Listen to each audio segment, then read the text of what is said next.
நாம் தமிழர் சீமான் எத்தனை இப்போ தடவை அவர் சினிமா இதையும் விட்டுட்டாரு இல்லையா? யாரு? சீமானையா நாம் தமிழர் அவரு கம்ப்ளீட்டா விட்டுட்டு இப்போ கட்சியில தானே இருக்காங்க. கமலஹாசன் அளவுக்கு அவர் அளவுக்கு சீமான்லாம் சினிமாவில் மிகப்பெரிய ஆள் கிடையாது. அவர் பேச்சு தான் அவருடைய வளர்ச்சிக்கு காரணம். இல்லை தோல்வி சொல்கிறேன், நீங்கள் ஒரு தோல்வியில் தான் தோழ முடியாது அரசியலில். எம்ஜிஆர் இருக்கும்போது 13 வருஷம் கருணாநிதி அவர்கள் தொடர்ந்து தோத்துட்டே இருந்தார். 13 வருஷத்துக்கு அப்புறம் தானே எம்ஜிஆர் மறைவுக்கு அப்புறம் தானே திமுகவை ஆட்சிக்கு வந்தது. 89 திமுக ஆட்சிக்கு வந்தது இவருடைய எம்ஜிஆர் மறைவுக்கு அப்புறம் தானே. தொடர் தோல்விகள் தானே. தோல்விகள்லாம் நீங்கள் ஒரு அரசியல்வாதியை வந்து முடக்கக்கூடாது. அப்போ இவர் முழு நேர அரசியல்வாதியாக அவர் இல்லை.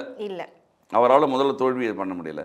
அவருக்கே தெரிஞ்சு போச்சு நம்மளால் முழுசாக இனிமேல் இந்த கட்சியை கொண்டு போய் நடத்துறது கஷ்டம்னு. அதான் போன தடவை. ஆனால் திமுகவுக்கு போனால் தான் மிகப்பெரிய அசிங்கம். அதுதான் எல்லாருமே வந்து ஒரு கேலிக்குறியா. ஆமாம், கேலிபுரம் பண்ணி டார்ச் லைட்டை கொண்டு டிவியை உடைச்சு ரொம்ப மிகப்பெரிய வசனங்கள்லாம் பேசி கடைசியில் போய் அதே கட்சியில் போய் சேர்ந்துட்டா அதே அவங்களோட சேர்ந்து ஆதரவு தந்தோன்னு வச்சுங்க. குடும்ப அரசியல், குடும்ப கட்சி, குடும்ப அரசியல்னு சொல்லிட்டு உதயநிதி அவர்களையும் ஸ்டாலின் அவர்களையும் போய் பார்த்தாரு அப்படின்னா இவருக்கு என்ன மரியாதை இருக்கும்? இவருக்கு அந்த அளவுக்கு அரசியல் நாலேஜ் இல்லைன்னு தானே எல்லாருக்கும் தெரியுது. பார்க்கும்போது அப்படிதானே மக்களுக்கும் தோணுது. அரசியலோட அறிவு இருக்கலாம், மிக அதிகமாக இருக்கலாம். கல கல நிலவரம்னு ஒன்று இருக்குல்ல. அவரால் அரசியலை பற்றி மிகப்பெரிய அறிவு கொண்டவர், அதெல்லாம் இருக்குது. அது அவர் மிகப்பெரிய லெஜெண்ட்னு சொல்லலாம். சினிமாலையும் சரி எல்லாத்துலேயுமே அவருக்கு தெரியாத விஷயங்களே கிடையாது, அத்தனையும் தெரியும்.